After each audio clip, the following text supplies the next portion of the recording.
Olá a todos, bem-vindo ao Diálogos pelo Clima, uma iniciativa que visa engajar diferentes profissionais que atuam na área jurídica pública e representantes da sociedade civil em temas que dialogam diretamente com as mudanças climáticas e o combate ao desmatamento, tanto na Amazônia quanto no Cerrado. Essa iniciativa ela foi pensada para ocorrer em diferentes etapas que envolvem tanto a comunicação online quanto presencial. Com isso, a gente está esperando compartilhar o máximo possível de informações confiáveis e também ideias inovadoras. A partir de diferentes temas e olhares, esperamos criar um ambiente propício para trocas significativas que beneficiem tanto o meio ambiente como a construção de novas ideias e novos arranjos de execução. Nossa vontade aqui é olhar não apenas os desafios, mas construir soluções para os territórios. Um texto base está disponível no site e lá vocês vão poder encontrar parte dos elementos que serão conversados hoje. Para esse quarto evento, a gente vai tratar de mensuração do dano ambiental no âmbito das mudanças climáticas. E para isso a gente trouxe três profissionais que atuam de diferentes formas com mensuração do dano. A doutora Ana Carolina Bragança é procuradora da República no Amazonas e possui estudos e experiência na discussão sobre mudanças climáticas e a repercussão do dano ambiental no clima. Uma delicada diferença que completa o debate da mensuração. Depois a gente vai ter o olhar do professor, o doutor Carlos Eduardo Yang, mas ele vai brigar comigo porque ele é mais conhecido como Cadu, que vai abordar o tema sob a perspectiva da economia. O Cadu possui diferentes trabalhos sobre temas relacionados a ecossistemas, a valoração ambiental, e um deles a gente vai inclusive disponibilizar o link para quem quiser acessar. E para fechar esse trio super bacana, o Dr. Douglas de Melo Martins, que é juiz da Vara de Interesses Difusos e Coletivos de São Luís, no Maranhão, que vai nos brindar com o olhar de quem recebe a demanda e precisa julgar o pedido, tendo em vista o que como a nossa Constituição fala, que é o meio ambiente é para os presentes, mas também para as futuras gerações. Enfim, são diferentes olhares e abordagens que agregam, contribuem para a gente conseguir fazer o que a gente está se propondo, que é um diálogo. Eu já vou agradecer a todo mundo a disponibilidade, a parceria e a abertura para estar aqui com a gente. E para nós, uma coisa importante é que debater esse tema é encontrar respostas para conter o desmatamento. E uma dessas respostas vem por meio de uma maior aproximação da real quantificação do dano e o impacto no clima, que permite a gente conseguir pensar estratégias, ações e maiores apoios financeiros para a conservação. Isso significa mais recursos para conservação estabelecidos em bases concretas, mas também a possibilidade de ações eficazes, eficientes, efetivas para a recuperação das florestas e dos serviços ambientais associados, como a água, ar com qualidade, ou mesmo solos capazes de produzir alimentos, que é algo que a gente conversa muito, fala muito atualmente. Elementos que a gente não vive sem. Então, para começar esse diálogo, eu vou chamar a doutora Ana Carolina Bragança, que tem no currículo dela, além de ser procuradora da República do Amazonas, ela foi coordenadora da Força Tarefa da Amazônia, ela é especialista em direito ambiental pela Universidade Federal do Paraná, é candidata ao LLM em Direito e Políticas Públicas e Meio Ambiente na University College of London e membro da Branca. Doutora Ana Carolina, passo a palavra para você. Obrigada, Andréa. Boa tarde, boa noite a todos. Boa tarde para mim, que estou aqui ainda no Amazonas, uma hora atrás. Boa noite a todos. Agradeço muito pelo convite e pela oportunidade de discutir esse tema, que é muito atual, muito relevante e que desafia a doutrina e os operadores do direito na sua prática jurídica diária a pensar essa categoria, que é a categoria do dano e da responsabilidade civil, e particularmente da responsabilidade civil ambiental, para compreender como ela pode se aplicar nesse contexto de mudanças climáticas. E eu vou começar aqui observando, fazendo um recorte a respeito do que consiste esse fenômeno sobre o qual a gente está tratando hoje, né? De que tipo de danos ou de responsabilidade civil a gente está tratando. No âmbito da responsabilidade civil, a gente poderia pensar em medidas clássicas de reparação de um dano que já aconteceu. Também poderia pensar em medidas de prevenção a danos futuros, né? E quando a gente fala em mensuração de danos que já passaram, a primeira coisa que a gente tem que observar é o universo de possíveis ações ou de possíveis medidas com as quais a gente está trabalhando não é um universo de ações que visam a adoção de medidas futuras para a redução, por exemplo, do desmatamento ou das emissões. Então, a gente trata aqui de ações civis públicas, por exemplo, que visam, como a gente vem ajuizando no Ministério Público Federal, a reparação monetária mesmo dos danos, dos prejuízos que foram causados em função de contribuições para as mudanças climáticas provocadas, no caso das nossas ações civis públicas, a partir do desmatamento. A gente está olhando para pessoas físicas, jurídicas, emissores de gases de efeito estufa e cuja conduta de emissão pode ser atrelada a um possível dano. O parâmetro de prevenção fica para um outro momento de discussão, embora seja objeto de várias ações em andamento no Brasil e no mundo, né? Tanto em face do poder público quanto em face de particulares. Então, delimitado esse objeto, que acho que é o ponto de partida, eu quero tratar na minha exposição de 2 temas. O primeiro deles é os requisitos para surgimento de um dever de indenizar, e aqui eu compartilho um pouco as minhas reflexões, que são, ao mesmo tempo, teóricas, mas também muito práticas, porque elas são feitas no âmbito desse trabalho que a gente vem fazendo, buscando a responsabilização de desmatadores na Amazônia pelos danos climáticos causados, relacionados às emissões derivadas do desmatamento.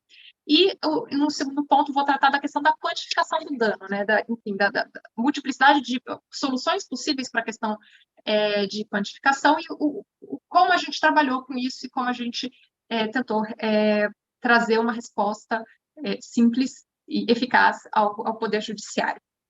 Em relação ao surgimento de um dever de indenizar, bom, a responsabilidade civil clássica é muito clara, né? A gente tem, para o surgimento desse dever de indenizar, a necessidade de um dano, ou seja, de um prejuízo imputado a alguém, uma conduta ou uma omissão, eventualmente uma situação jurídica, né, no caso da responsabilidade civil objetiva, né, que é o caso do direito ambiental, por exemplo, a situação jurídica ou a condição jurídica de proprietário, que torna a pessoa responsável, que contribuem para aquele dano, e o nexo de causalidade entre essa conduta, essa omissão ou essa situação jurídica e o dano. E como é que isso se traduz dentro desse contexto de mudanças climáticas e de emissões? Em relação ao dano, primeiro ponto, né? Primeiro elemento dano, primeiro ponto dentro do quesito dano. O dano relacionado a mudanças climáticas pode ser pensado em 2 dimensões. A primeira dimensão é a dimensão que é muito clara para todo mundo quando a gente fala em mudanças climáticas. Bom, mudanças climáticas causam o aumento da frequência e intensidade de eventos climáticos extremos, mas também de eventos climáticos lentos, né? Então secas mais prolongadas, e isso tem uma série de consequências na vida cotidiana de pessoas, né? Pessoas perdem tudo por causa de inundações, têm as suas safras perdidas por causa de secas, tem agravos à saúde em função do aumento tanto das secas como do excesso de umidade, enfim, pessoas perdem vidas em furacões, né? Então, tem aquela dimensão do dano que é o dano produzido em relação a seres humanos, a indivíduos, e que é vinculado a mudanças climáticas.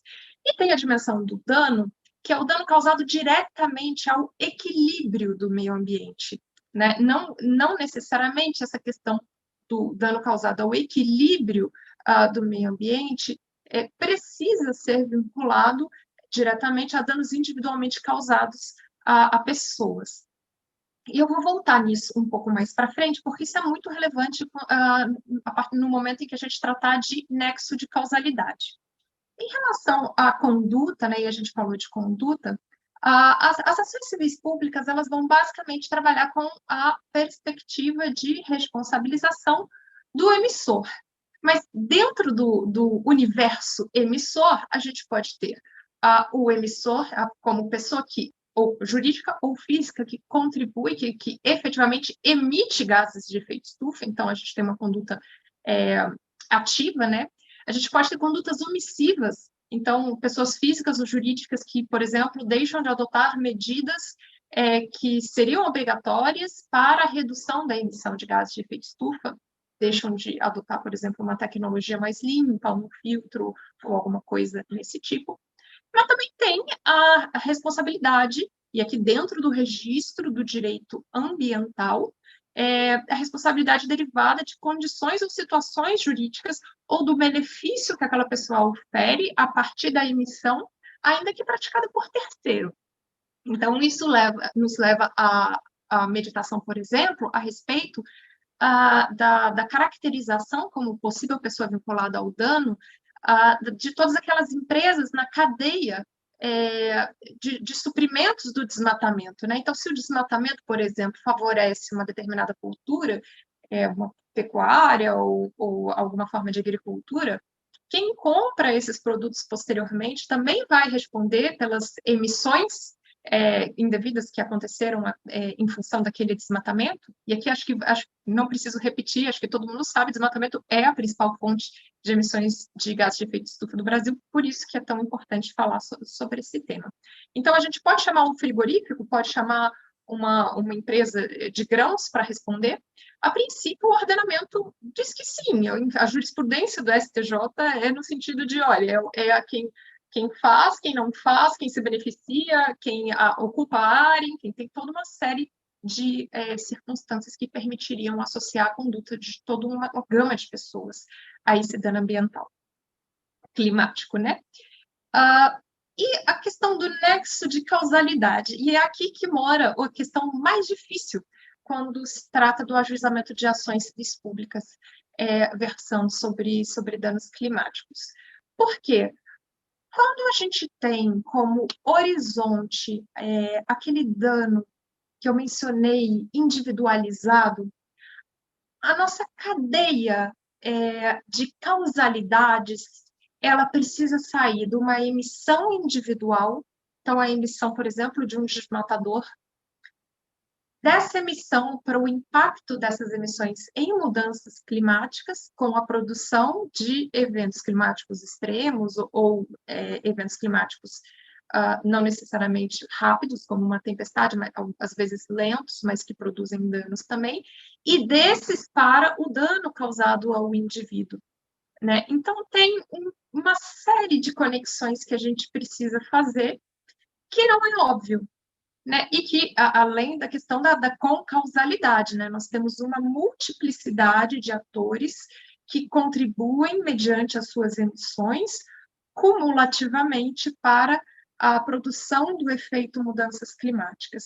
E numa circunstância de concausalidade, em que individualmente cada um desses atores não é capaz de produzir por si só o resultado danoso, como resolver o problema da atribuição desse resultado danoso ao indivíduo a esse emissor individual lá atrás. Né? A ciência hoje, ela já caminha no sentido de facilitar essa atribuição de nexo de causalidade, em especial quando a gente tem grandes emissores, países grandes emissores ou empresas grandes emissores petrolíferas, né, por exemplo. E o caso Raul do Peru, ele demonstra bem isso, em que o agricultor local conseguiu dizer que a empresa energética alemã respondia por 0,3% das mudanças climáticas, da emissão de gás de efeito de estufa do planeta, então tem uma responsabilidade proporcional a essa fatia em relação ao dano que a comunidade dele está experimentando em função do derretimento das geleiras.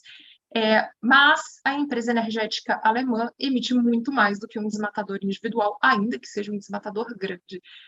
Então, o estabelecimento desse nexo ele se torna muito difícil no campo do desmatamento quando a gente trata e utiliza como parâmetro essa ideia do dano causado ao ser humano. Quando a gente muda a nossa lupa e passa a adotar como parâmetro o dano ao meio ambiente, em si, a questão do estabelecimento do nexo de causalidade fica facilitada. E essa é uma ideia trazida pelo doutrinador Otávio Quirico, e ele observa justamente como o equilíbrio do meio ambiente, e a gente tem na nossa Constituição positivado o direito ao meio ambiente ecologicamente equilibrado, não é qualquer meio ambiente, é o meio ambiente ecologicamente equilibrado. Então, o equilíbrio do meio ambiente, ele é afetado pelas mudanças climáticas. E, a rigor, qualquer forma de emissão contribui, no atual estágio em que estamos no planeta, para o desequilíbrio da integridade ou da rigidez do meio ambiente. E nesse sentido, você olhando assim, por exemplo, para a jurisprudência na questão dos casos climáticos, você vê no clássico caso Urgenda, né, da Corte Suprema Corte holandesa, os juízes dizendo, os magistrados dizendo, olha, a gente está numa situação que qualquer emissão importa, qualquer emissão contribui para a produção das mudanças climáticas. E essa é a postura que a gente adota nas nossas ações civis públicas. A gente observa justamente essa questão de que há um dano, e esse dano ao meio ambiente, o desequilíbrio dado ao meio ambiente, ele é patente, ele é reconhecido pela ciência, e esse dano deriva de emissões quaisquer uma, né, independentemente de ser necessário provar, por exemplo, que essas emissões causaram, por exemplo, uma seca ou um furacão específico ou alguma coisa assim. E essa conclusão, ela traz, na verdade, uma pergunta, que é, mas se toda emissão importa, toda emissão é indenizável? E aí a resposta, evidentemente, é negativa, porque viver implica emitir. A gente usa carro, toma um avião, pessoas comem bifes, e tudo isso são atividades, constroem casas, são atividades que estão relacionadas à emissão de gases de efeito estufa. Então, é preciso definir um parâmetro a partir do qual essas emissões elas deixam de ser emissões admitidas e passam a se tornar emissões que ensejariam um dever de indenizar. Essa resposta, ela, na nossa visão, não está no nexo de causalidade, essa resposta está num parâmetro de juridicidade que precisa ser construído, um parâmetro que tem que ser normativo. E aí, a proposta com a qual a gente vem trabalhando e que eu venho buscando aprofundar é a ideia de emissões absolutamente ilícitas. E o que eu quero dizer com isso? Que devem ser indenizáveis, no mínimo, aquelas emissões que jamais poderiam ter ocorrido porque são completamente proibidas pelo direito, né? E aí, no caso, quem vai ser proibido não é exatamente a emissão, mas sim a atividade emissora. No caso do desmatamento, e eu acho que é um bom exemplo, a gente tem a hipótese, por exemplo, de desmatamentos ocorrendo em unidades de conservação, em espaços territoriais especialmente protegidos, né? Então, unidades de conservação, terras indígenas, territórios quilombolas, projetos de assentamento ambientalmente diferenciados, que são áreas que não é permitido ter, por exemplo, um latifúndio. Que são áreas especiais ou para preservação ou para agricultura familiar. Um desmatamento nesse local de grande proporção jamais poderia ter ocorrido. Então, essas emissões eu posso caracterizar como integralmente ilícitas para fins de reparação. Seria diferente, por exemplo, da hipótese de um desmatamento de uma área que, aqui na Amazônia, que a gente tem muita área verde ainda, um imóvel 100% florestado, o respectivo proprietário ele vai poder desmatar 20% fora da área de reserva legal e de APP. Ele precisa de uma autorização administrativa para fazer isso. Mas se ele faz esse desmatamento sem autorização administrativa, ele é ilícito. Mas, embora ilícito, ele poderia ter sido admitido. E se ele procurar a regularização ambiental desse desmatamento, essa regularização não vai passar pelo reflorestamento da área.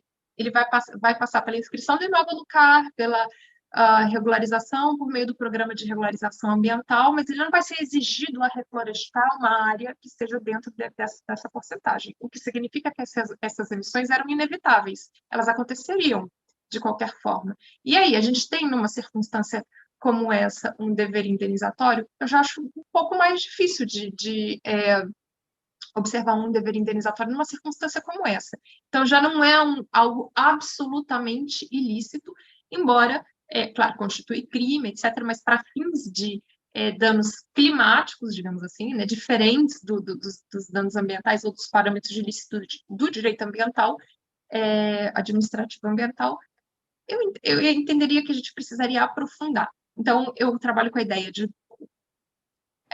ilicitude absoluta e de zonas cinzentas que precisam ser aprofundadas. E muito bem pensadas, para que não se avance demasiadamente nessas zonas cinzentas de maneira pouco pensada, e depois a gente acabe criando jurisprudências negativas que afetem, inclusive, as teses que tendem a ser mais consistentes quando a gente tratar de ilicitudes absolutas.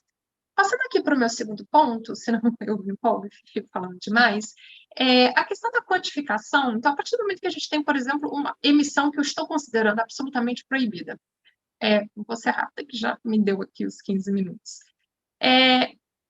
A gente tem que trabalhar dentro do direito ambiental com a perspectiva de voltar ao status quo ante. Isso significa que o ideal seria que essas emissões não tivessem acontecido e que, portanto, o respectivo carbono que foi emitido indevidamente fosse capturado. Nem sempre é possível fazer isso, normalmente não vai ser possível fazer isso, e isso nos traz o desafio de tentar entender o valor que pode ser atribuído a esse carbono que foi indevidamente emitido e que deveria, para que tudo voltasse a ser como antes, ser capturado. A gente tem inúmeros critérios que poderiam ser utilizados. A gente poderia trabalhar com o custo dessa captura, e aí tem muitos métodos de captura mais ou menos eficientes. A gente poderia trabalhar com a ideia de benefícios econômicos obtidos ilicitamente com essas emissões. A gente poderia incluir no cálculo os danos, se a captura fosse integralmente possível, dos danos interinos e residuais até que se completasse o ciclo de captura. A gente poderia trabalhar com a ideia dos valores atribuídos ao carbono nos mercados econômicos de carbono, e aí os mercados atribuem diferentes naturezas ao valor do carbono de acordo com a característica do mercado de que estivermos tratando. A gente poderia fazer o cálculo do que esse carbono traz de prejuízos ao meio ambiente e a pessoas. Então, o quanto esse carbono vai contribuir para o agravamento da crise hídrica ou de para perda de biodiversidade, etc. Isso poderia ser calculado e valorado, e aí o Cadu, que sabe tudo sobre isso, a gente pode valorar o que esse carbono emitido representaria em termos de perdas de serviços ambientais que deixam de ser prestados. Então, as hipóteses são múltiplas, e escolher o que usar numa ação civil pública é um grande desafio. O que nós fizemos no Ministério Público? Nós optamos por usar o parâmetro o parâmetro do Fundo Amazônia, que é um parâmetro de $5 por tonelada equivalente de carbono emitida, e é o custo para evitar a emissão de 1 tonelada de carbono na Amazônia. É um valor oficial do Estado brasileiro, e entendemos que esse valor é mais seguro, e foi o motivo pelo qual utilizamos nas nossas ações. Eu vou parar por aqui, já falei bastante, a gente pode aprofundar um pouco mais à frente, mas eu acho que a mensagem principal esse é um tema que ainda está muito em construção, então a gente precisa pensar muito bem nele e ser muito cuidadoso com as decisões que a gente toma como operadores do direito e aprofundar o estudo acadêmico. Obrigada, doutora Ana Carolina. E foi muito interessante, porque você traz a complexidade do direito, que é, assim, muitas pessoas que não são da área do direito olham de fora e acham que, assim, não, tem um dano, pronto, a gente consegue. Não, tem uma série de aspectos que precisam ser observados.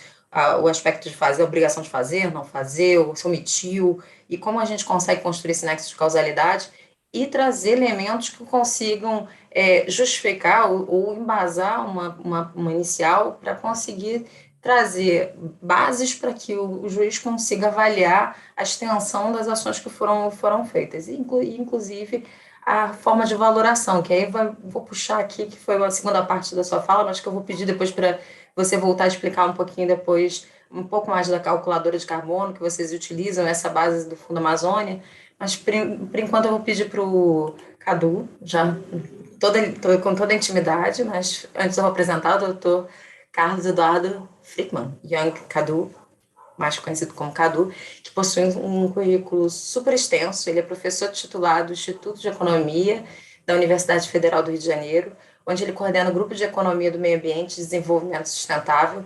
Também é professor colaborador dos programas de pós-graduação em Ciências Ambientais da Universidade do Estado do Mato Grosso e Ciências Ambientais e Sustentabilidade na Amazônia, da Universidade Federal do Amazonas.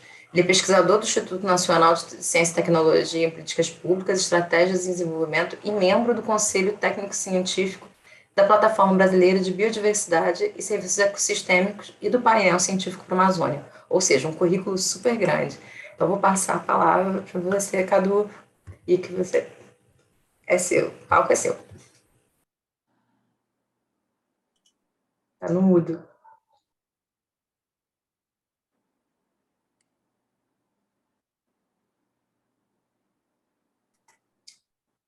Cadu, tá só no mudo, a gente não tá conseguindo te ouvir. Bem, boa tarde, boa noite, André. Obrigado pelos elogios, mas você só está dizendo que essas sucessivas medalhas que a gente vai tendo, que a gente está ficando velho, né? A gente vai ficando velho, vai fazendo coisa e vai acumulando. Mas eu costumo dizer o seguinte: eu nunca saí da faculdade, né? Todo mundo já conseguia sair da universidade. Eu entrei em 1983 na UFRJ, eu nunca consegui sair de lá. Mas aqui, né, nessa nossa conversa, eu vou desempenhar aqui o papel, vamos dizer assim, do que seria o técnico que vai fazer a mensuração, né? Se a gente tivesse assim, teve um problema, teve uma causa, o Ministério Público, alguém apresenta essa causa e aí vai precisar fazer, né, uma análise de perícia. Então, dentro da figura judicial tem a perícia, que aí o processo vai poder ser julgado. E esse abacaxi eu vou deixar para o Douglas, que é ele que vai resolver o problema final, né?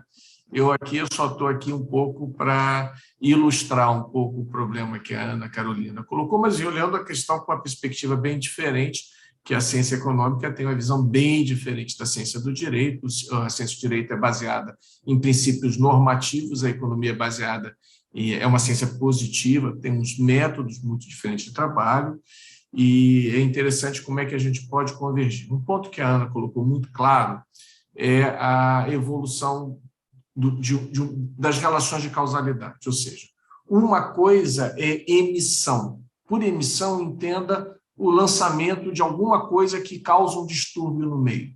Por exemplo, lançar um efluente no rio, por exemplo, lançar um poluente no ar. Outra coisa é a perda de qualidade do meio. Então, o rio ficou poluído, o ar ficou contaminado, e perceba que a mesma quantidade de emissão pode gerar uma variação da qualidade do meio, que a gente chama de poluição, no seu sentido mais amplo, tá? Diferenciado. Se o rio está na seca, a água fica contaminada, a perda de qualidade da água é muito mais grave do que quando o rio está na cheia. A mesma quantidade de efluente, a mesma coisa no ar. Se você tem uma capacidade assimilativa do meio maior, o dano será menor. A perda de qualidade do meio vai ser menor.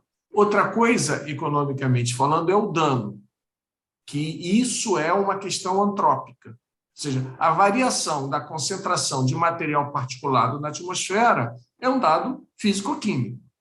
A consequência para a saúde humana é um dano, porque envolve o elemento antrópico. E aí, na ponta final, é o dimensionamento desse dano em unidades monetárias, que seria a valoração.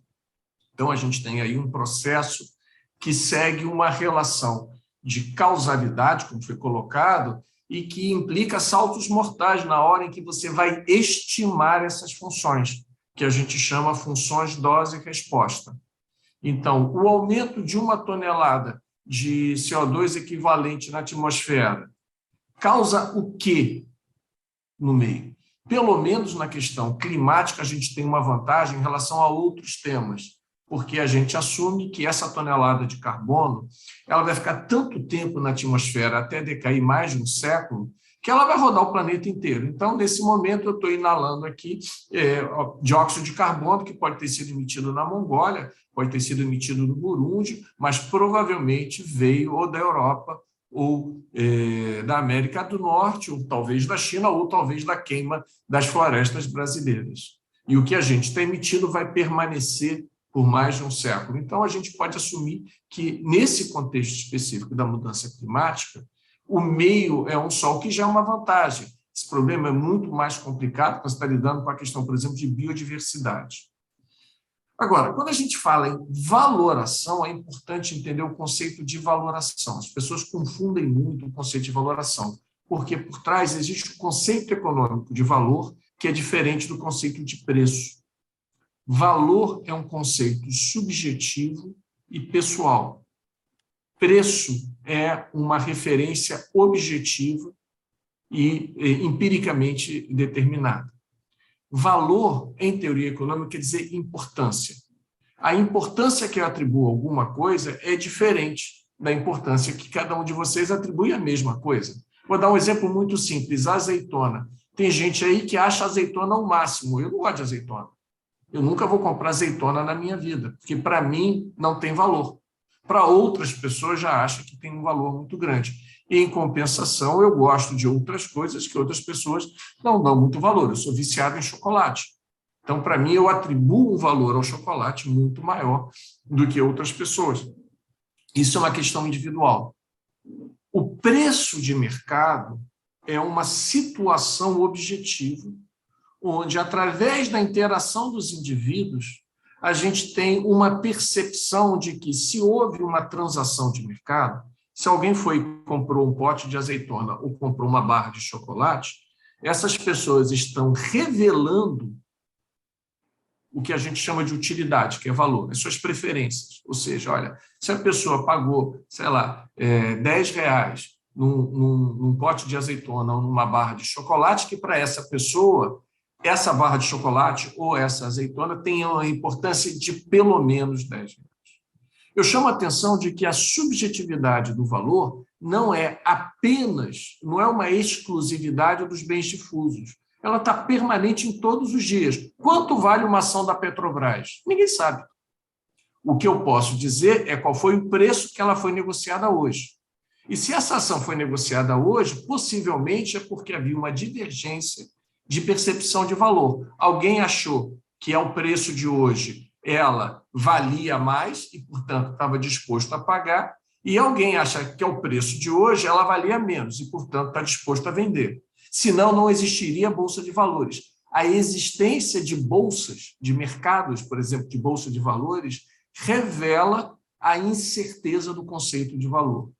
Tudo isso para explicar que, quando a gente vai praticar um exercício de valoração, a gente está lidando com um elemento que é subjetivo. É estabelecer uma métrica de importância de algo que não tem preço de mercado, mas que a gente utiliza os preços de mercado como uma régua de medição. Então, para dar um exemplo bastante concreto, qual é a perda com os desastres climáticos? Vamos pegar aqui um desastre climático de seca. Existem diversas perdas associadas. Uma delas é a quebra de produção. Como é que a gente pode medir isso? A gente fez um trabalho para medir, mostrar isso no semiárido nordestino. Como? Medindo a diferença de área plantada e área colhida, porque esse dado o IBGE levanta. Então, o IBGE levanta para cada município qual foi a área plantada de milho, qual foi a área plantada de feijão, e por aí vai. E qual foi a área colhida? O que a gente conseguiu mostrar? Em primeiro lugar, que havia uma relação de causalidade que era estatisticamente significativa entre um evento climático extremo e a diferença de área plantada e área colhida. A área plantada é maior do que a área colhida, por quê? Porque, por alguma razão, aquela parte do que foi plantado não funcionou. Se eu tenho uma seca, isso vai significar uma perda agrícola. Quanto maior a seca, maior essa perda, maior essa diferença. E eu consigo estabelecer uma métrica do tamanho dessa perda como? Utilizando como referência o preço de mercado do produto que foi perdido. Se houve uma quebra de safra de milho, houve uma quebra de safra de feijão, eu estou precificando, a gente chama isso de imputação, tá, de valor, através do preço que as pessoas atribuem, por exemplo, ao feijão ou ao milho. Esse estudo, em particular, mostrou que a maior perda associada a desastres climáticos no semiárido nordestino por falta de chuva está ligada à agricultura familiar, tipicamente milho e feijão. que perdem muito mais do que, por exemplo, outros cultivos que têm uma natureza mais comercial, como, por exemplo, fruticultura, né? Então, a gente mostra aí com esse exercício que a perda ela é socialmente desequilibrada. Quem perde mais é quem sofre mais. Isso que a gente chama de um método de produtividade marginal ou método de produção sacrificada. Eu estabeleço uma relação entre a variação da função de produção por algum problema climático e a perda trabalhada. Um outro exemplo seria quando há inundação, as pessoas deixam de trabalhar. A perda de trabalho na hora, e aí eu uso a métrica da hora de trabalho, do valor da hora trabalhada, para precificar essa perda. Uma outra possibilidade é fazer um custo de reposição, como já foi referenciado. Então, se eu tenho vou mudar o desastre agora, um desastre de uma chuva extrema que causou deslizamento, alagamento, inundação súbita, enchente gradual, seja lá, por alguma razão, houve uma perda patrimonial. E eu vou trabalhar com o valor de recuperação dessa perda, ou seja, quanto custaria para recuperar esse patrimônio perdido, como uma métrica de cálculo do desastre. Eu me lembro de um outro estudo feito agora pelo André Santana, que mostra que quanto maior que o mesmo evento climático, o mesmo evento de chuva extrema, tem uma probabilidade maior de se transformar em um desastre, no seu sentido de defesa civil, quanto mais pobre for a comunidade onde ocorre esse evento. Tem menor capacidade de adaptação e menor recurso instalado, né? Obviamente, essas métricas não levam em consideração elementos como a perda de qualidade de vida, elementos de natureza emotiva, são estritamente objetivos. Só para dar um exemplo, se eu vou trabalhar com mais um exemplo associado a mudanças climáticas, nesse caso, não pela mudança climática em si, mas pelo material particulado associado. Queima de floresta na Amazônia, no Pantanal, no Cerrado, na Mata Atlântica, gera a emissão de material particulado, o que causa internação. Eu posso calcular o valor dessa perda pelo custo do tratamento, que seria o custo de reposição, e pela hora perdida de trabalho. Mas, mesmo que eu some os dois elementos, eu vou estar subestimando o valor da perda, porque é um elemento de desconforto que não é recuperável. E, sim, a gente assume que você pode plenamente recuperar uma função de saúde perdida, mas pode acontecer desse incidente causar uma perda irrecuperável, que se complica muito mais quando a perda de vida humana. E aí nós temos um problema terrível na métrica, não há uma métrica satisfatória, porque se eu for mensurar pela métrica da produção sacrificada, quanto maior a produtividade da pessoa que morre, maior é o valor da perda. E isso significa que eu vou ter uma métrica diferenciada por tipo de indivíduo. Eu vou deixar esse abacaxi para o Douglas depois descascar, quando você tem, por exemplo, um acidente de avião, e aí como é que você calcula a perda de cada indivíduo? Porque são dois elementos diferentes. Uma coisa é o valor ético humano, outra coisa é a contribuição que esse ser humano teria para uma atividade produtiva. Tá? Então, isso aqui são exemplos de exercícios de valoração que a gente utiliza com que objetivo? Com o objetivo de demonstrar que, embora essas perdas não tenham preço de mercado, não existe um preço de mercado com desastre climático, elas causam perdas econômicas de dimensão significativa. Esse nosso estudo chamado Valorando Tempestades, a gente mostrou que as perdas com desastres de chuva, a gente calculou isso até mais ou menos 2012, se eu não me engano, eram da ordem de dezenas de bilhões de reais ano. E isso tem um impacto fiscal muito grande, principalmente nas administrações locais. E também para sinalizar qual seria a melhor orientação. De onde saíram aqueles números mágicos do 1 e 5 que a Ana Carolina se fez referência, né, para o caso da Amazônia? Existem alguns estudos internacionais que mostram qual é a perda global com mudança climática. Eles apresentam valores bastante diferenciados, mas nenhum desses valores fica abaixo de um valor da ordem de $10 a tonelada de CO2 equivalente. Então, se eu uso um valor de 5, eu estou dando como garantia, ou seja, se todos os estudos apontam que a perda é de pelo menos 10, se eu coloco uma perda de 5, eu estou subestimando o valor do dano, eu estou indo em favor, inclusive, de quem está causando dano. E qual é o custo de evitar esse problema? Todos os estudos que a gente faz para medir a evitar o problema, e no caso brasileiro, qual é a principal fonte de emissão? É a expansão da agropecuária. Se a gente estima o quanto se ganha com a emissão causada pelo desmatamento para a expansão da agropecuária, a gente vai chegar a um valor que está abaixo de $5 a tonelada de CO2. Só para vocês terem uma dimensão de números, tá? Um boi na Amazônia em geral, usa 1 hectare. A gente tem uma péssima produtividade agrícola. Então, uma taxa de lotação de um boi por hectare é até otimista para a Amazônia. Se eu queimo 1 hectare de floresta amazônica para colocar um boi a mais, eu vou estar emitindo alguma coisa aí da ordem de 120, 150 toneladas de carbono, não de CO2 equivalente, carbono, tá? E isso é equivalente mais ou menos ao que 100, 120 automóveis emitem num ano. E quanto é que eu ganho na produtividade de um boi? Alguma coisa aí no máximo 200, 300 reais, não consigo 400 reais num hectare. Então, fazendo essa conta, a gente consegue obter implicitamente qual é o preço que seria necessário. Olha, se você está ganhando menos de 5 toneladas, o equivalente, né, a $5 a tonelada de CO2, olha, isso é melhor para você do que você vai fazer. Você está causando um dano muito maior do que o benefício que você está obtendo. Por que você faz? O indivíduo faz isso porque ele tem um ganho pequeno, mas é privado. E a conta ele deixa para onde? Para o difuso. E aí entra a necessidade de correção da política pública.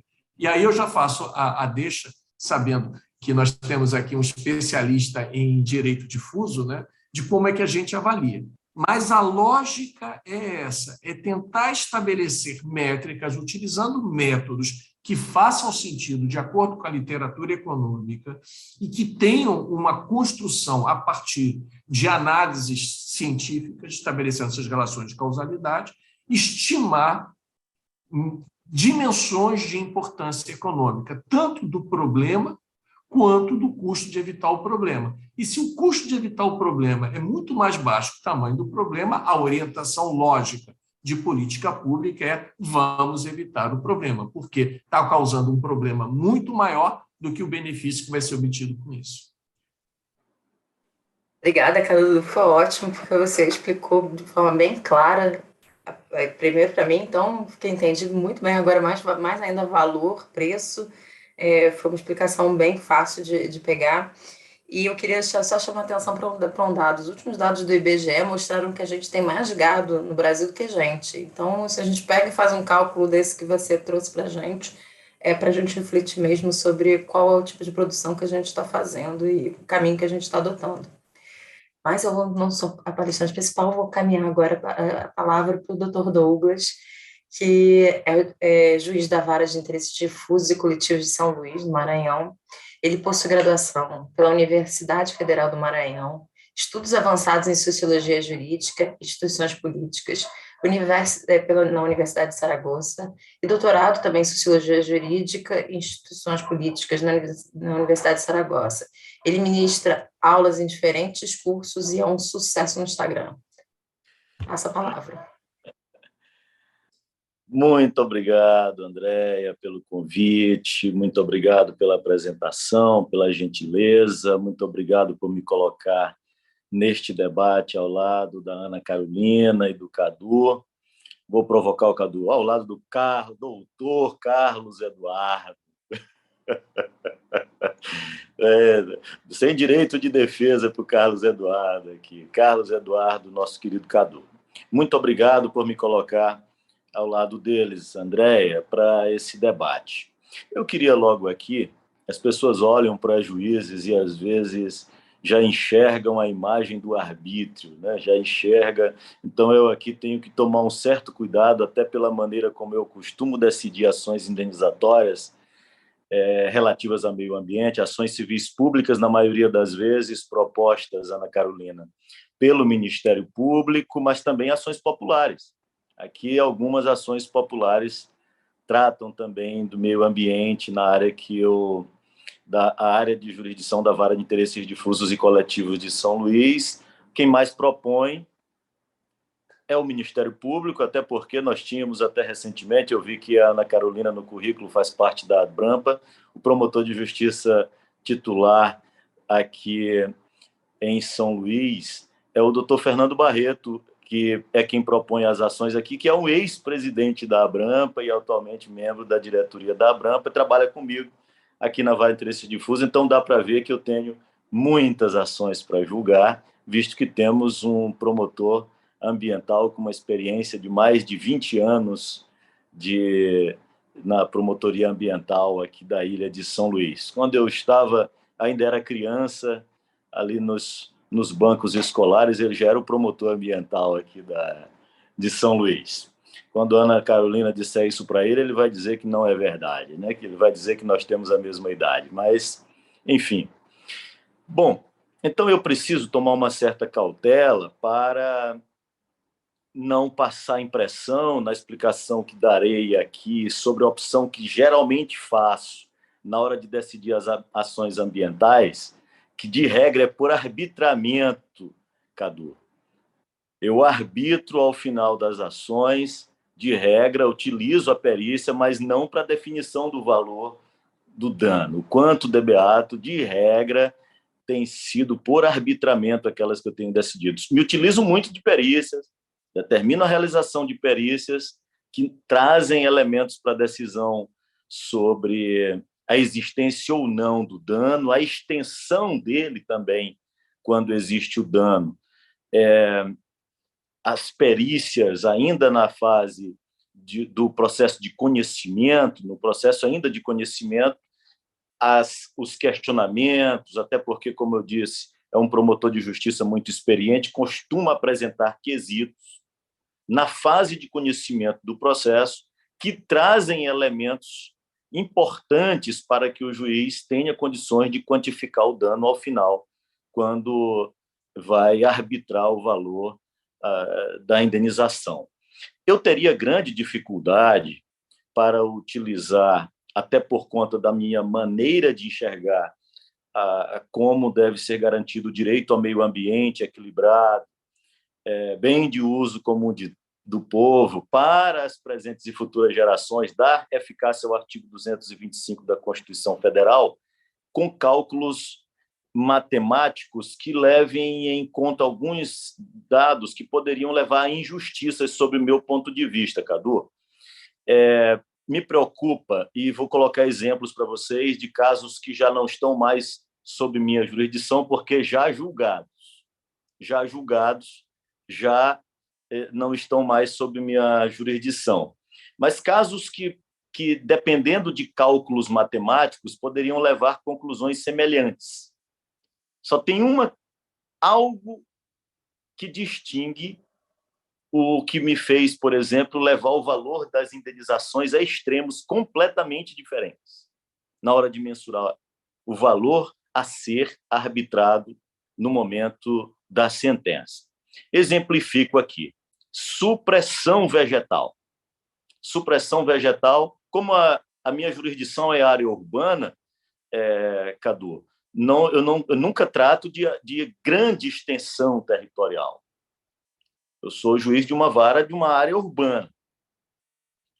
A supressão vegetal, que de regra ocorre e que merece ser proposta uma ação civil pública, de regra é porque é uma supressão vegetal ilícita, como muito bem explicou a Ana Carolina. Todas as atividades, de alguma maneira, resultam em emissões, resultam em algum tipo de efeito para o meio ambiente, até a nossa própria existência provocam, mas aquela que é ilícita é a que eventualmente resulta em ações. Então, eu estou tratando aqui de supressão vegetal ilícita. vegetação protegida ou em área protegida. Pois bem, como tratar dois casos em que a supressão é muito parecida quando se trata da extensão do dano, vista esse dano de forma isolada? Então, supressão vegetal em área protegida, eu não vou dizer aqui quantos metros, mas vamos aqui chutar algo que é bem parecido com o que eu vou dizer. 500 metros. Não é grande coisa. 500 metros de supressão de frente, fundo, enfim, não é uma área tão grande.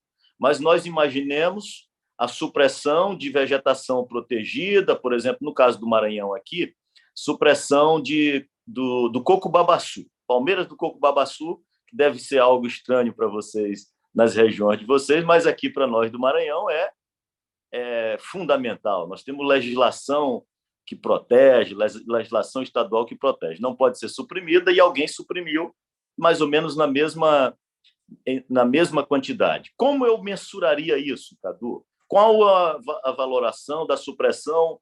Vamos dizer que tenha sido de algo em torno de 30 a 50 palmeiras de babaçu, em duas áreas aparentemente iguais, a extensão da área, quantificar o dano em duas situações como essas, baseado em fórmulas matemáticas que levem em conta o quanto custaria para recuperar aquela área degradada, aquela extensão que foi suprimida, a recuperação daquela área, o replantio das palmeiras de babaçu, o custo que seria isso, o custo para a sociedade, o tempo que a sociedade ficou sem aquela vegetação protegida, quantos anos aquelas palmeiras de babaçu demorarão para voltar naquele mesmo lugar em que eventualmente ocorra o replantio. Eu estou pensando um caminho em que nós poderíamos dar soluções parecidas para situações igualmente parecidas. A mesma quantidade de palmeiras de babaçu suprimidas, a ilicitude disso devidamente comprovada, a legislação estadual que a protege, e o tempo para a recuperação dela é semelhante, o custo é semelhante. Só existe uma coisa, Cadu, que distingue uma da outra: quem causou o dano. Em um dos casos,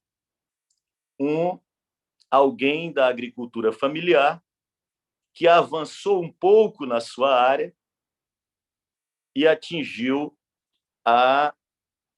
uma área e suprimiu vegetação que ele não poderia, era ilícita, não tinha autorização dos órgãos ambientais.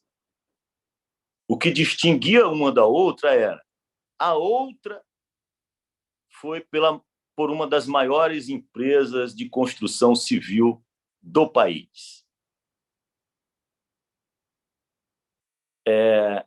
Como tratar essa situação?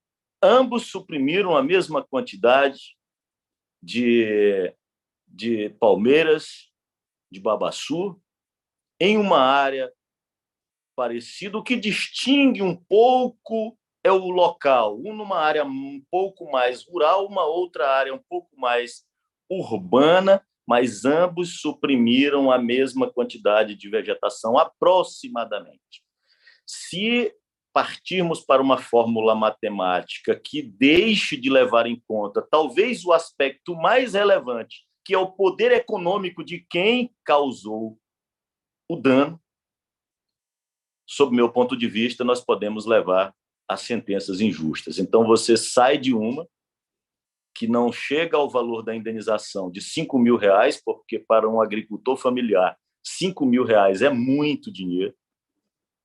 Só a obrigação do replantio e da restauração da área degradada já é um custo fantástico para um agricultor familiar. Acrescentar mais R$5.000 a isso é muita coisa. Causará nele um grande sofrimento e um grande poder de dissuasão para que ele ou os outros do seu entorno façam o mesmo. Então, a força dissuasiva, no caso do pequeno agricultor familiar que suprimiu vegetação protegida, tem, na hora de materializar isso em um valor de indenização, R$ 5.000 é muito, causa um grande sofrimento. 12 milhões foi o aplicado ao outro, que suprimiu a mesma quantidade de palmeiras de Babaçu. 12 milhões e 5 mil. Se nós levássemos isso para uma fórmula matemática que leve em conta apenas o tempo que a população ficou privada das palmeiras, o custo para a restauração, alguém vai dizer que foram sentenças que causam até uma certa insegurança jurídica, porque as pessoas não saberiam, afinal de contas, o quanto custa suprimir 30 palmeiras de Babaçu na área de jurisdição da Vara de Interesses Difusos e Coletivos. Pode, de alguma maneira, parecer que há aí um certo arbítrio do juiz na hora de definir o valor da indenização, e foi por isso que eu me preocupei aqui em fazer algumas considerações sobre isso. No caso, aqui, há de se levar em conta, eu, quando fui fazer, André, o meu doutorado lá na Universidade de Saragoça, na Espanha, André, era sobre corrupção e desenvolvimento humano, viu? Não tinha a ver com o meio ambiente, eu ainda não era o juiz da Vara de Interesses Difusos e Coletivos, era corrupção e desenvolvimento humano. Eu, quando cheguei, Ana Carolina, em Madrid, eu passei nas melhores livrarias e comprei todos os livros que havia, bastava ter no título o termo corrupção ou desenvolvimento humano para causar uma boa impressão no meu orientador, chegar lá falando da boa bibliografia que eu tinha sobre o assunto. E eu era juiz de fazenda pública, julgava muitas ações civis públicas e tinha uma visão muito punitivista, também como juiz criminal, bastante punitivista. Eu achava, Andréa, que era possível promover transformação a partir de punição. Inclusive, eu tinha esse sentimento e eu transmiti isso um pouco para o meu orientador no momento que preparei o meu projeto. E apresentei a ele, deu para ele perceber, já nos diálogos, eu ainda no Brasil e ele na Espanha, se tratava de alguém que estava indo para a Espanha se especializar para punir melhor políticos brasileiros, porque eu tenho a impressão de que ficou esse sentimento na cabeça do meu orientador. Eu concluo com esse episódio porque quando eu cheguei logo na minha primeira cita com ele, na minha primeira reunião com ele, no meu primeiro encontro, eu trouxe toda a minha lista de bibliografia e ele, Cadu, disse: eu vejo que você adquiriu muitos livros, né? Muitos eram até desnecessários, porque nossa biblioteca aqui na Universidade de Saragoça é muito boa, tem a maioria desses livros que você comprou. Eu já me senti um idiota na hora que ele disse isso. Ele pensou: se você não precisava ter comprado todos esses livros, Douglas, nós temos quase todos eles e a nossa biblioteca está inteira à disposiição. Os alunos do doutorado aqui, ela fica 24 horas aberta, por sinal. E você tem o direito de levar esses livros para casa. Eu me senti um completo idiota quando ele disse isso, que eu não precisava ter comprado aquele monte de livros. Mas piorou a minha situação, e eu estou de olho aqui no cronômetro para cumprir o tempo, piorou a minha situação, Cadu, quando ele se vira de costas e disse o seguinte, virou para... Havia uma grande biblioteca atrás dele, ele vira de costas assim e puxa um livro velho, não muito velho, mas um livro assim, o meu orientador, e disse assim: este você não precisa comprar.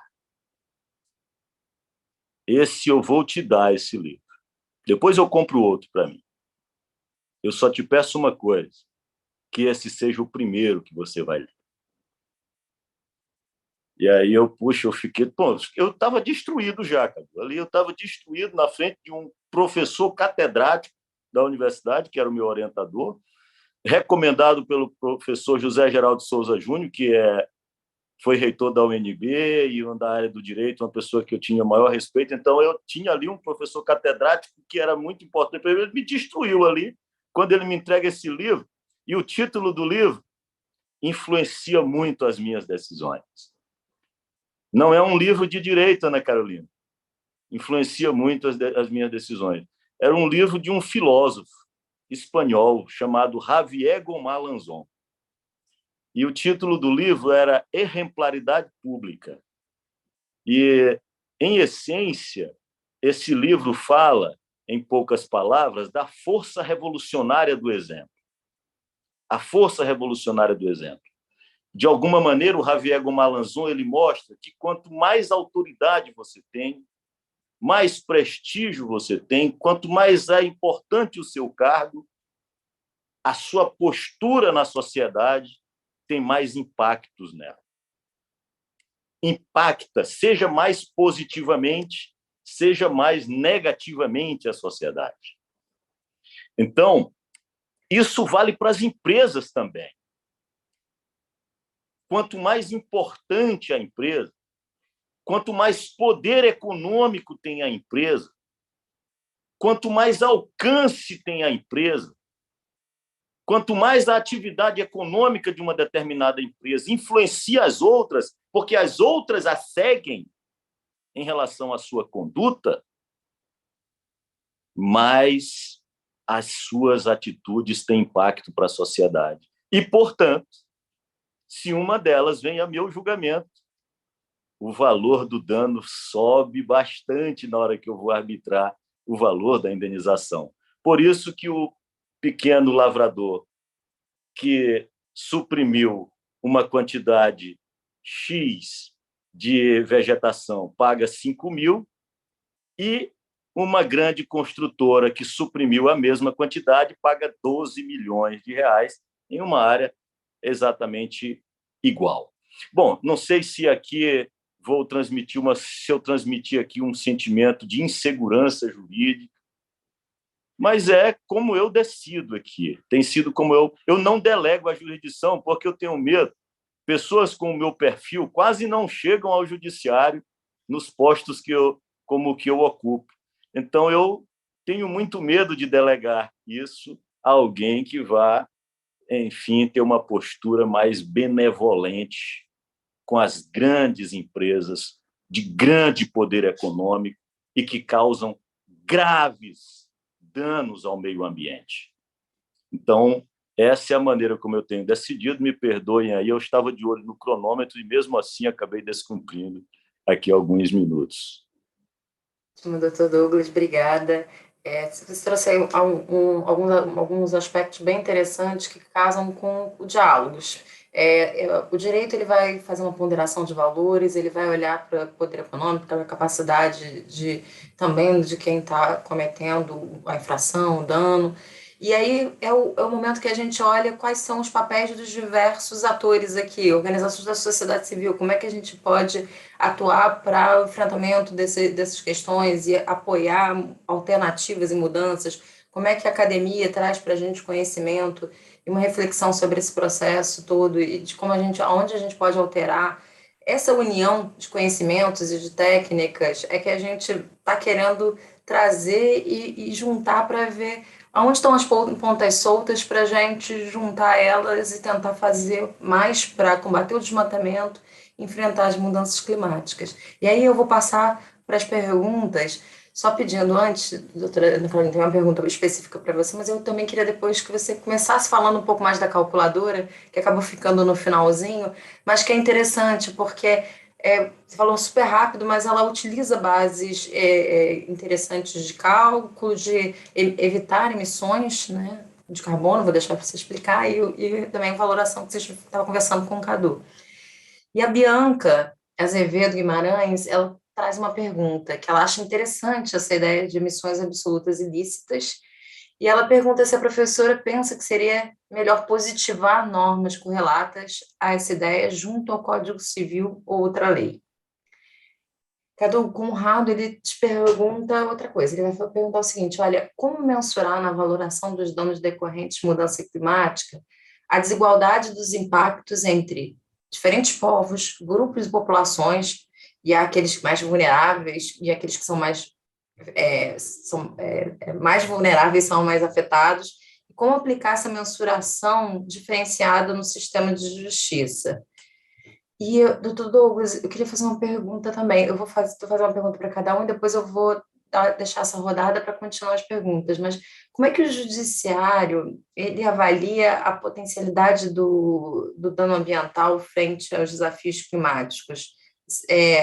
Como é que assim as indenizações vindas de danos podem reverter em ações eficientes, efetivas? Porque até o momento a gente está olhando, falando aqui sobre mensuração, mas como é que a gente consegue olhar para essas indenizações e pensar assim, não, como é que elas podem reverter em ações de fato que façam a diferença?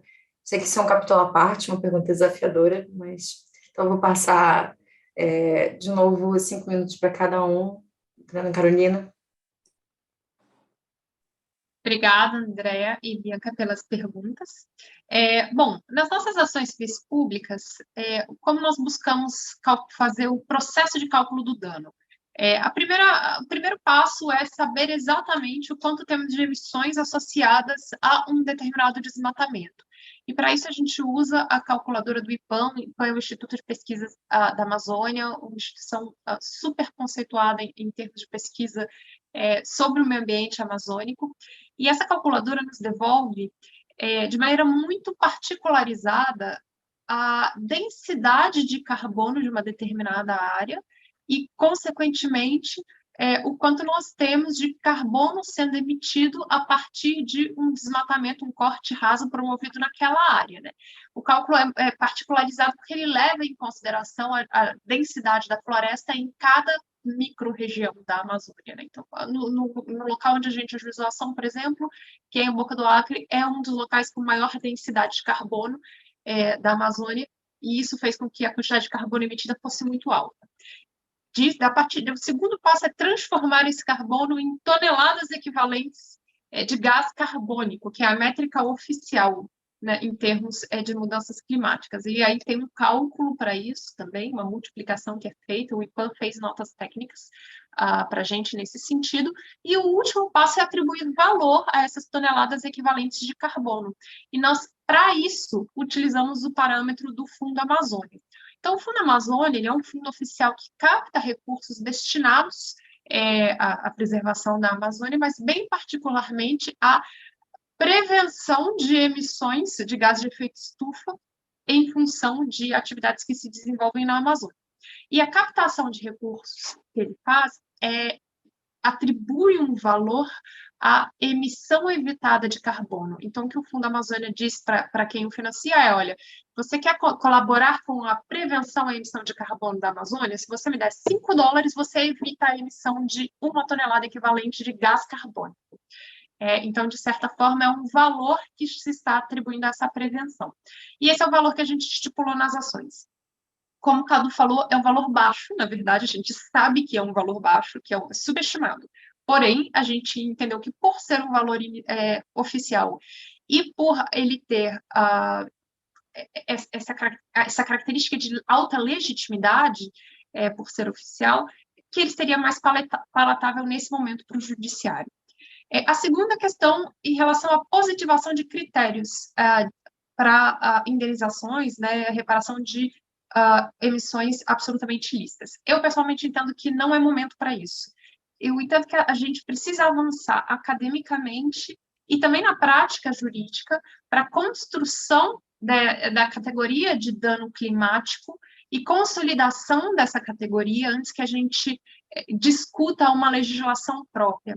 Eu acho que a legislação civil e ambiental trabalham bem com as normas que tem, com a realidade das emissões e dos danos associados a elas no momento, e que enquanto a gente não avançar nisso, a gente corre o risco ou de pegar pesado demais, mas provavelmente o contrário, de pegar leve demais e acabar não atribuindo o peso devido legislativamente ao dano que é associável às emissões de carbono que existem ilicitamente por aí.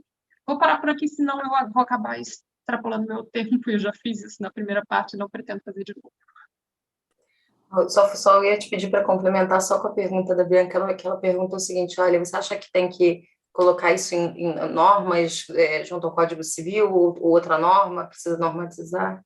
Não, não, não, justamente, eu acho que não é o caso de positivar. Quando eu digo positivar, é no sentido de criar normas a esse respeito, normas positivas a esse respeito. Cadu, passar para você.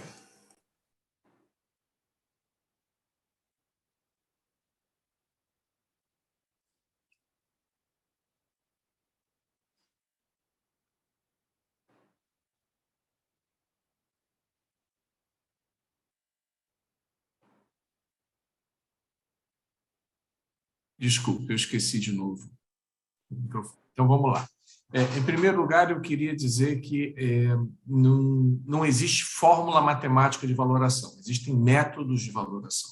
Ninguém já me falou, qual é a fórmula da valoração? Isso não existe. Existem métodos. Esses métodos têm duas perguntas que são fundamentais. O método é adequado para discutir o problema? E dois, ele foi bem aplicado? A única coisa que a gente pode responder é: o método é adequado para esse problema? Sim ou não? Foi bem feito? Sim ou não? Por quê? Porque diferentes estudos vão dar diferentes valores. Vou dar um exemplo muito simples. Quanto vale a manutenção de um automóvel? Quanto vale a manutenção do sistema de freio? Troca de óleo de freio. É super simples. Por um lado, o custo de reposição, o custo de prevenção. Quanto é que custa colocar um fluido de freio? O outro lado é qual será o custo de um acidente causado por não ter fluido de freio no seu sistema de frenagem. Vão dar resultados completamente diferentes e ambos são valorações do mesmo elemento. Só que, dependendo da maneira como você constrói a pergunta, o resultado vai ser completamente diferente, vai dar valores completamente díspares. E isso é normal.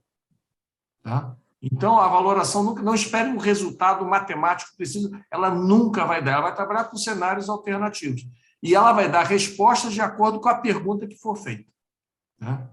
Tendo dito isso, a questão da desigualdade ela está implícita dentro da teoria econômica. Por quê? Porque dentro da teoria econômica, o valor de R$10 de um indivíduo pobre é muito maior do que os mesmos R$10 de um indivíduo muito rico. A gente trabalha com o conceito de utilidade, ou seja, satisfação, e a utilidade marginal do consumo é declinante com a renda. Significa o seguinte: a satisfação que um indivíduo rico tem por ter um acréscimo de renda é muito menor que o mesmo acréscimo de um indivíduo pobre. Isso é básico da teoria. Então, é mais do que lógico que a indenização a ser cobrada de um indivíduo rico seja mais alta do que um indivíduo pobre.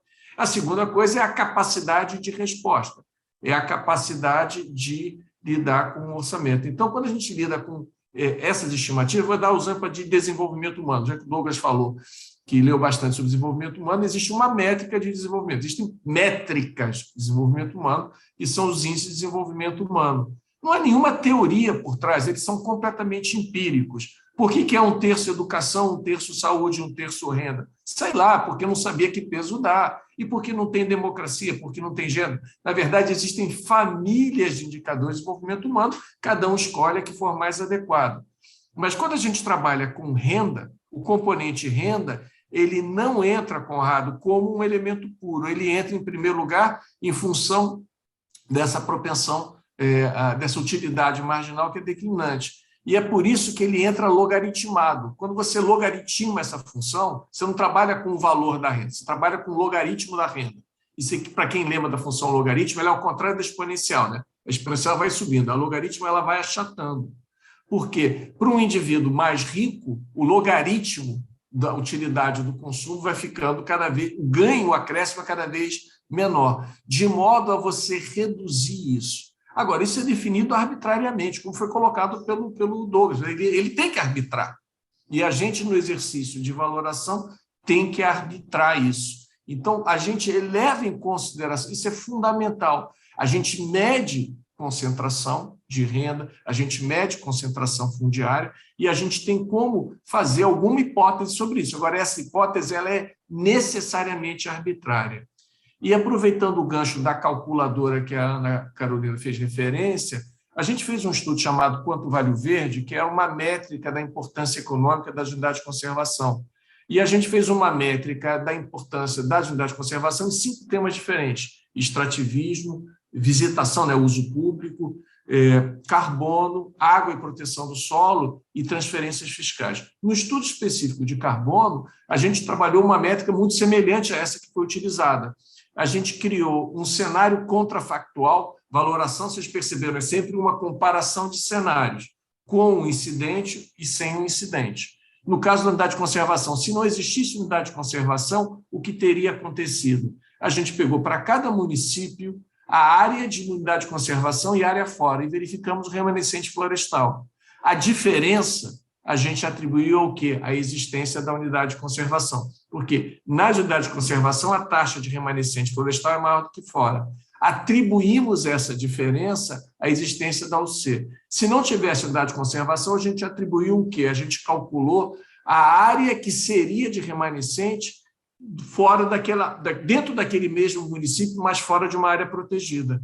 E com isso a gente conseguiu estimar o montante total de carbono que foi evitado, que foi preservado pela unidade de conservação, ou inversamente, se eu não tivesse essa área protegida, quanto eu teria de emissão. Só que a gente chegou a um estoque de carbono. Como eu transformo um estoque num fluxo? Estoque é uma variável acumulada ao longo de todo o tempo. Um fluxo é um pagamento anual. A gente pensou o mesmo princípio de um imóvel. O estoque do imóvel é o valor do imóvel. O fluxo é o aluguel. Aplicamos uma taxa. A que preço? Trabalhamos com um preço, como foi trabalhado, um preço institucional. Eu só chamo a atenção que o preço que é observado institucionalmente, o preço no mercado de carbono, o preço praticado no Fundo Amazônia, que é uma métrica a partir do limite mínimo dos preços de carbono praticados nos mercados internacionais, o preço de um mercado de carbono, o preço desse carbono será função direta do nível de pressão que a autoridade vai ter de controle dessa emissão. Eu quero chamar a atenção que este preço não é alguma coisa independente da instituição. A institucionalidade é fundamental, porque na existência de um órgão mais fiscalizador, mais severo, vai ter mais demanda de pessoas buscando crédito de carbono. Numa situação em que não há pressão para atendimento da norma ambiental, ninguém vai querer livrar essa demanda pelo crédito de carbono. Então, chamando a atenção de que esse preço é também uma consequência da institucionalidade. Ele não surge naturalmente.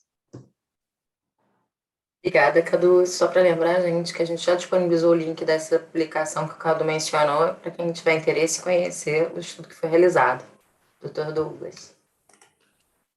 Perfeitos. Olha, que explicação maravilhosa do Cadu. Enfim, já estou aqui até pensando se um dia tiver me convencer da necessidade de fazer arbitramento a partir de definir valor de indenização a partir de perícia, já até enxergo alguém que possa me ajudar nisso, que é o Cadu, né?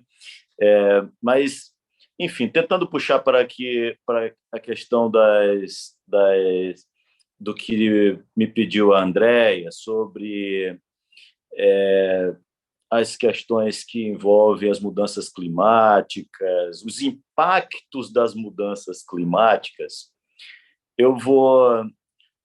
Andréia, posso contar um pouco de vantagem aqui?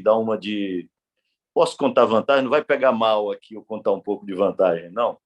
Mas eu vou pedir a vocês depois, quem quiser, pesquisar no Google sobre os acidentes, sobre os eventos climáticos e os efeitos deles no Brasil, nas capitais, por exemplo, e vocês verem que vocês vão certamente encontrar muitos casos graves ocorridos em São Paulo, Recife, recentemente, ali naquela área ali de Jaboatão dos Guararapes, eu acho. Rio de Janeiro nem se fala, né? São Paulo, Salvador, eu não sei de quais os estados as pessoas nos acompanham aqui. Fortaleza, recentemente, alguns acidentes envolvendo áreas de risco, áreas de proteção ambiental, Ana Carolina, ocupadas, e acidentes, margem de rios ocupadas. Vocês não encontrarão nenhuma em São Luís, com acidentes ocorridos, com mortes de pessoas, em função de eventos que nós poderíamos dizer, André, decorrentes de eventos climáticos e tudo. e tem um pouco a ver com a atuação do Poder Judiciário. Eu tenho um pouco, eu acho que eu posso exagerar um pouco mais. Eu acho que tem tudo a ver com a atuação do sistema de justiça aqui. Ações do Ministério Público para garantir a manutenção das áreas verdes, André, que tem essa influência positiva. Aqui o município, Ana Carolina, doou quase todas as áreas verdes para igrejas evangélica, católica, clubes de mães, doou quase todas as áreas verdes aqui. Muitas delas ocupadas, áreas de proteção aqui eram toleradas e permitidas pelo município, áreas de APP aqui totalmente toleradas pelo município para ocupação irregular, e aqui quem fez o papel de ruim da história foi o Ministério Público. O poder público, a administração pública, os prefeitos foram generosos doando as áreas verdes para as igrejas, especialmente em períodos eleitorais, e foi o doutor Fernando Barreto, promotor de justiça, que propôs as ações para que anulasse todas essas doações, resgatasse, demolisse igreja, demolisse templo, demolisse tudo que estivesse em área de proteção, enfim. E, de alguma maneira, isso influenciou para que nós não tivéssemos, talvez, grandes eventos com danos para a sociedade como um todo aqui em São Luís. Vocês não vão encontrar uma notícia envolvendo a cidade de São Luís de algum desses acidentes. Eu posso dizer a vocês, tem a ver com a força dissuasiva das decisões da Vara de Interesses Difusos e Coletivos em relação a muitos desses temas que envolvem danos ao meio ambiente. As ações aqui, eu tenho a impressão, Cadu, que no Brasil nós somos muito... As ações, os valores das indenizações são baixíssimos.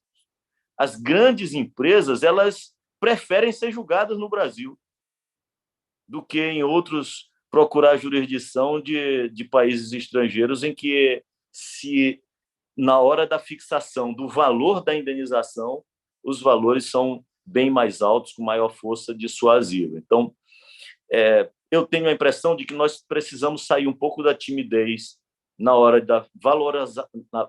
de valorar o dano ambiental e na hora de arbitrar o valor que deve ser pago a título de indenização ou de reparação, indenização e reparação pelos danos causados. Vou fazer como a Ana Carolina, faltam 5 segundos e eu paro por aqui antes que chegue ao zero. Então, a princípio, a gente estaria já no final, mas eu tenho algumas perguntas aqui, eu não queria deixar de responder, pelo menos fazer uma rodada final para vocês poderem responder. As pessoas estão acompanhando, então acho que vale a pena a gente passar um pouquinho do tempo. O Rogério Rocco pergunta para todos, assim, como é que diferencia um dano de impacto negativo?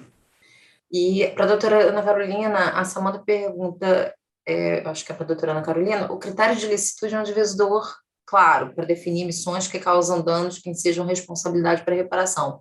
Mas e os danos decorrentes de condutas ilícitas autorizadas, como são abordados?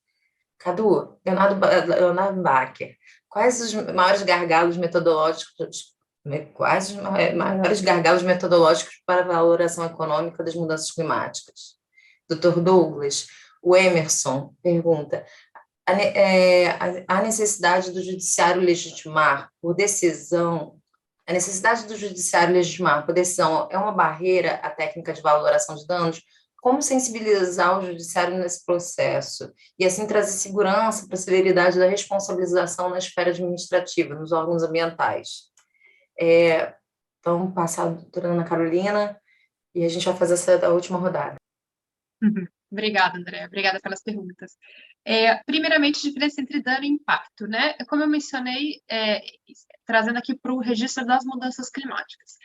Viver implica emitir. E o exercício de atividades econômicas ou não na nossa sociedade implica o tempo todo estarmos emitindo, portanto, estarmos impactando.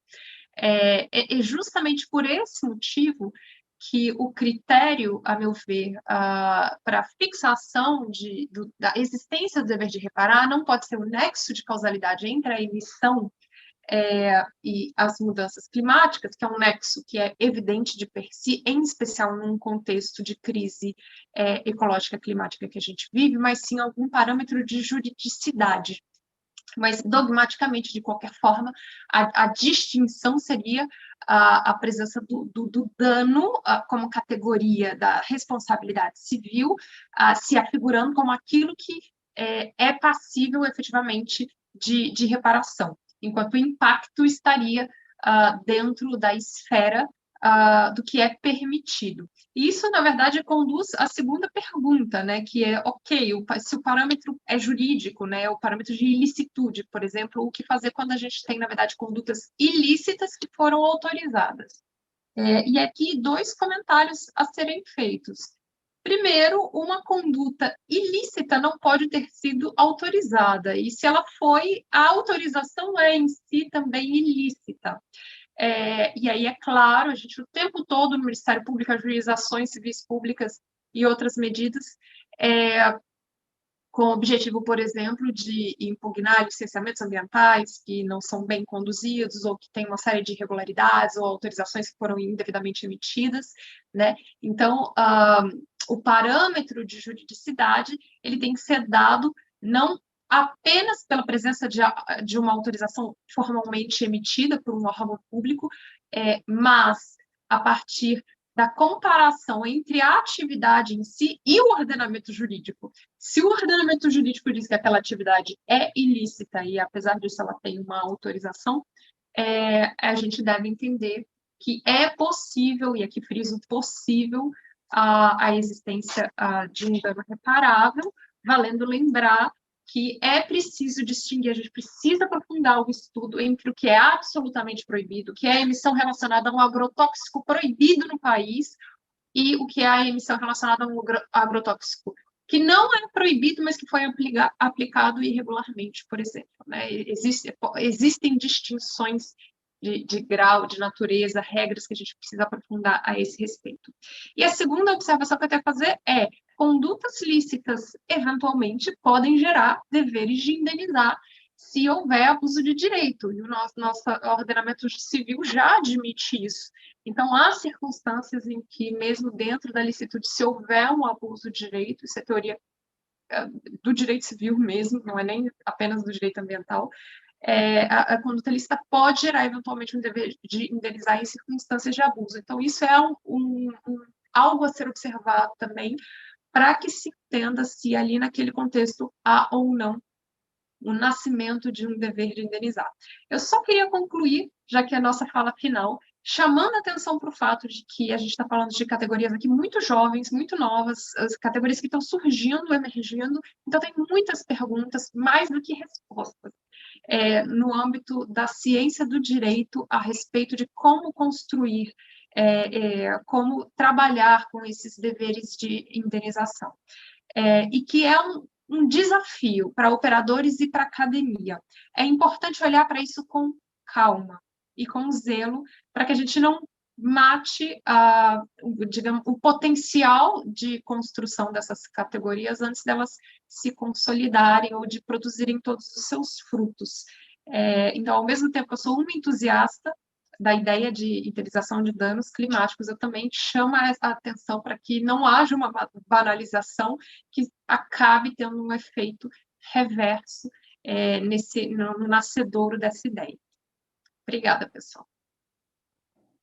Ana Carolina, tem um desafio, mas tem também uma oportunidade da gente construir juntos coisas interessantes, diferentes e bacanas para o meio ambiente. Cadu?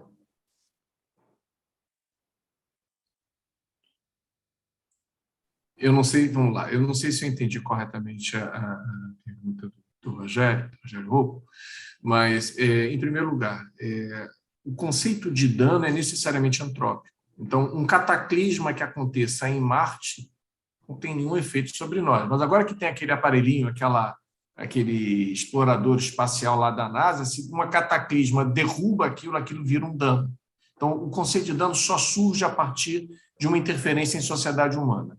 E aí a prioridade é exatamente as que já foram explicadas aqui. Existe um princípio que você deve proteger, em particular e primeiro, os mais vulneráveis. Então, uma grande empresa que tem a capacidade de lidar com a discussão do dano causado por ela, que se resolva. Agora, o pequeno produtor, o indivíduo que tem a sua casa afetada por uma inundação, essas são as áreas onde a gente deveria privilegiar a interferência pública. A pergunta do Leonardo Bacher, o Léo, por sinal, é um grande fera, Douglas, você chama o Léo, não chama a mim não, que ele que é fera, inclusive ele trabalhou junto com a Júlia Queiroz e o pessoal montaram uma calculadora de dano de garimpo de ouro.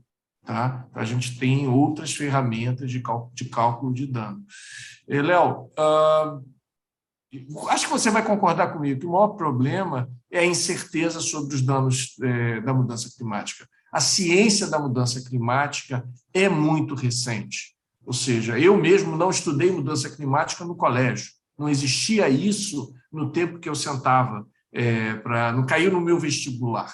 É uma coisa muito mais recente. E a gente ainda não tem a dimensão das consequências e, portanto, dos danos, quanto mais para a gente ter métrica desse dano, porque é um processo que está ocorrendo e a gente está está tentando fazer a conta com uma figura que ainda nem se definiu. Boa parte dos problemas a gente ainda não sabe direito do que são. Então, em situação de incerteza, esse cálculo é difícil. Mas a incerteza faz parte da vida econômica. Como expliquei para vocês, a incerteza faz parte de uma bolsa de valores. O mercado financeiro todo dia tem que se posicionar. Compra essa ação, não compra essa ação, o dólar vai subir, vai cair, a taxa de juros vai subir, vai descer. Isso é da essência da economia, sem certeza. Então, a gente tem que tomar, uma tomada de decisão em um cenário de informação incompleta e elevada incerteza. E a gente tenta, a partir disso, cenarizar da melhor maneira. Agora, é óbvio que a gente conseguindo avançar em algumas áreas, a gente pode trabalhar de uma maneira mais proativa. E aqui eu vou dar um pitaco numa pergunta que não foi feita para mim, mas eu acho que sim, já deveria ser estabelecido e normatizado nos estudos de impacto ambiental que fazem uma perspectiva prospectiva do que vai acontecer antes do dano ocorrer. Um estudo de impacto ambiental, ele busca identificar antecipadamente quais são as consequências daquele empreendimento e que parte dessas consequências podem ser mitigadas. Mas existe uma parte que não é mitigável, sobre a qual já existe, inclusive, uma peça de legislação, que é o artigo 36 da Lei do SNUC, que diz que, sobre os danos não mitigáveis, deve haver uma compensação ambiental. É óbvio, a meu ver, que essa compensação ambiental seja calculada a partir de valoração ambiental. E isso deveria ser estabelecido, a meu ver, como norma dos projetos, dos processos que envolvem estudos de impacto ambiental, pelo menos, fazendo aqui a seletividade que já foi colocada, dos grandes empreendimentos primeiro. Por quê? Porque já que eu não posso cuidar de tudo, pelo menos eu vou ver aquilo onde, com certeza, o impacto é grande. E, a meu ver, acontece uma aberração no uso dessa ferramenta, ao invés de se calcular o valor do dano, da compensação ambiental a partir do dano não mitigável prospectivo, se faz uma conta a partir do valor do empreendimento em si. É algo que não faz sentido. Se batem no meu carro, o valor da indenização deve ser em função do dano que foi causado no carro, não em função do valor do carro que bateu em mim. Inclusive, criam algumas situações muito assimétricas. Se um projeto gasta mais com proteção ambiental, ele custa mais caro, portanto, o valor da compensação ambiental tem que ser maior. Então, eu acho que já existe espaço para a gente objetivamente avançar na incorporação da valoração em estudos prospectivos, nos quais a gente possa antecipadamente mitigar, e se não mitigar, pelo menos compensar de outra forma, projetos que vão haver, por exemplo, muita emissão de gases de efeito estufa. Se eu não tenho como mitigar, então que compense através de outra forma. E, a meu ver, isso é um elemento que já tem institucionalmente todos os elementos necessários para ocorrer, o que falta é uma decisão política para que isso vá à frente. E aí, meu elogio pessoal ao Douglas, o que a gente precisa é exatamente o setor público, em situações de decisão, tomar decisão em prol da coletividade, e eu só tenho que bater parabéns e ótima o seu relato sobre São Luís, e que o resto do Brasil siga esse exemplo. Obrigada, Cadu. Doutor Douglas. Obrigado, André. Obrigado, Cadu. Obrigado, Ana Carolina, por esse momento de hoje. Essas palavras finais do Cadu, todos vocês aqui, o que eu fiz muito hoje aqui foi aprender com vocês, viu? A exposição dos outros aqui, do Cadu e da Ana Carolina, foram muito importantes para mim. A verdade é que o Poder Judiciário brasileiro ele não está bem estruturado, como as outras instituições estão para exercer a jurisdição ambiental. Diferente do que ocorre no âmbito do Ministério Público, a Ana Carolina sabe muito bem disso, o Ministério Público tem no Brasil inteiro promotorias especializadas em meio ambiente. Há muito tempo o Ministério Público conquistou isso internamente e se estruturou melhor, né? Existem os órgãos ambientais e os juízes no Brasil inteiro não são especializados, né? Mesmo em áreas importantíssimas, né? Você mescla a jurisdição ambiental com outras. Eu acabo sendo um dos mais especializados do país, porque sou de processo coletivo, juiz de processo coletivo, mas não temos praticamente juízes no Brasil exclusivos no exercício da jurisdição ambiental, nem na Justiça Estadual, nem na Justiça Federal. E acaba que a gente mescla um pouco as coisas, né? Aqui mesmo, enquanto falávamos, pensei em dar um exemplo de dificuldade que é esse tema, né, da valoração do dano ambiental, e lembrando que o quanto é complexo e o quanto a visão de mundo que cada um tem influencia na hora de definir a valoração. Eu estava lembrando aqui, Ana Carolina, que eu já julguei, inclusive, acima dos valores pedidos pelo Ministério Público. Eu lembro aqui que uma ação que foi proposta na Vara de Interesses Difusos, Cadu, pedia 1 milhão de indenização e eu condenei em 9. E houve recurso pelo réu, claro, o Ministério Público ficou feliz. Opa, eu pedi 1 milhão, o juiz condenou em 9. Vejam que a valoração que o Ministério Público fez, mesmo o Ministério Público fez aquém do que eu imaginei que seria cabível a título de indenização em uma determinada ação coletiva. Vejam como é difícil a visão de mundo acaba influenciando no que você, na hora de interpretar o direito, né? Então, é algo muito difícil de fazer. Os órgãos ambientais, de regra, eles estão capturados pelas estruturas de poder econômico. Eu não sei se isso ocorre de um modo generalizado, mas mesmo aqui nos estados, enfim, os órgãos ambientais, na hora como no Brasil, de regra,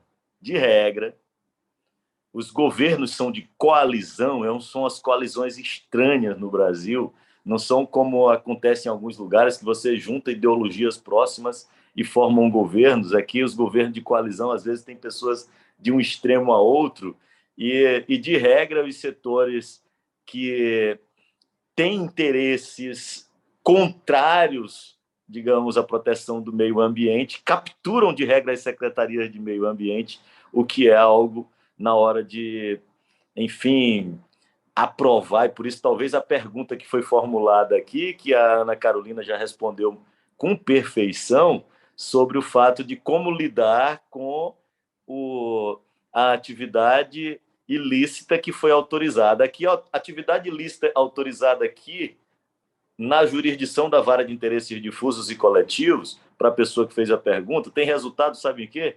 Condenação por improbidade administrativa de quase todos os secretários de meio ambiente, desde que eu assumi a Vara de Interesses Difusos e Coletivos. Não escapa quase nenhum, viu, Cadu? Aqui, de condenação. Por exatamente autorizar algo ilícito. Ministério Público, o promotor propõe, além da ação, que de regra são propostas contra os dois, contra a empresa causadora do dano e contra o ente público causador do dano. E, além disso, a ação de improbidade administrativa e penal contra o gestor que autorizou indevidamente algo ilícito. Então, só um complemento a esta resposta que a Ana Carolina já deu, que é perfeita, que não simplesmente não pode autorizar, eu já complemento a resposta da Carolina, acrescentando que, além da indenização, a condenação por improbidade administrativa e penalmente aquele que,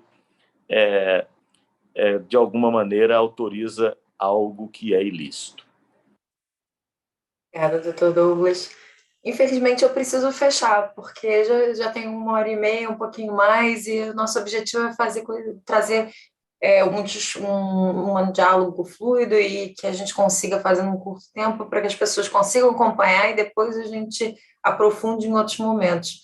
Mas está muito bom, eu também estou aprendendo muito, obrigada, agradeço muito a participação de vocês, Ana Carolina, doutor Cadu, doutor Douglas, e o pessoal que participou via chat e acompanhou a gente, muito obrigada por essa participação. Quem puder e quiser acompanhar, o nosso próximo encontro vai ser no dia 18/10, e o tema vão ser alternativas econômicas diante dos desafios territoriais. E todos convidados. Muito obrigada a todos pela participação.